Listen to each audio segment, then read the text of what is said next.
Example 1.20ல் 3 செட்டை கொடுத்துட்டு இதை செக் பண்ண சொல்கிறாங்க. ஏ இன்டர்செக்ஷன் எல்ஹெச்எஸ் மட்டும் எடுத்துக்கிறேன். அதில் A intersection B intersection C இல்லையா. பி இன்டர்செக்ஷன் சி மட்டும் நான் எப்போ எடுத்து செக் பண்ண போகிறேன், கண்டுபிடிக்க போகிறேன். அப்போ நான் என்ன பண்ண போகிறேன், முதல்ல ப்ராக்கெட்டுக்குள்ளே இருக்கிறத கண்டுபிடிப்போம். முதல்ல நான் பி இன்டர்செக்ஷன் சி கம்பெனி தப்பாக கண்டுபிடிச்சிட்டேன். பி இன்டர்செக்ஷன் ஏ கண்டுபிடிச்சிட்டேன். சரிங்களா, அதனால தான் ஆயிடுச்சுன்னா பி இன்டர்செக்ஷன் சி கண்டுபிடிக்கணும். 0க்கு தான் இல்லை, 1/4க்கு தான் இருக்குது. 1/4. அப்புறம் 3/4க்கு தான் இல்லை, 2க்கு தான் இருக்குது. 2. அப்புறம் 5/2க்கு தான் இருக்குது. 5/2. அவ்வளோதான்.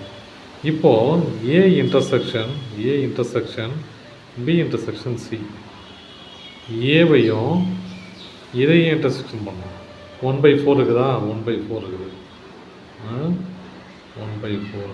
2 இருக்குதா, 2 இருக்குது. அவ்வளோதான், 5/2 இல்லை. சரிங்களா. அடுத்து ஆர்ஹெச்எஸ் வந்துடலாம். ஆர்ஹெச்எஸ்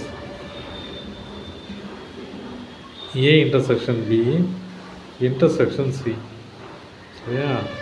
அப்போ நான் ப்ராக்கெட் எடுத்து கண்டுபிடிக்கணும் இல்லையா. ஏ இன்டர்செக்ஷன் பி கண்டுபிடிச்சேன்னா இங்கே பாருங்கள், ஏக்கும் பிக்கும் இதெல்லாம் காமனாக இருக்குது பாருங்கள். 0, 1/4, 3/4, 2.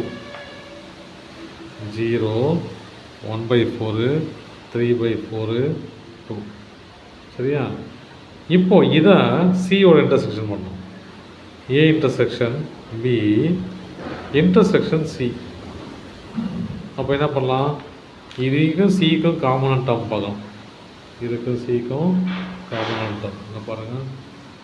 இங்கே 0க்கு தான் இல்லை, 1/4க்கு தான் இல்லை இருக்குது, 3/4க்கு தான் இல்லை, 5/2 இருக்குது. அப்போ 1/4ம் 2ம் இருக்குது. இங்கே பாருங்கள், சியில் 1/4ம் 2ம் இருக்குது.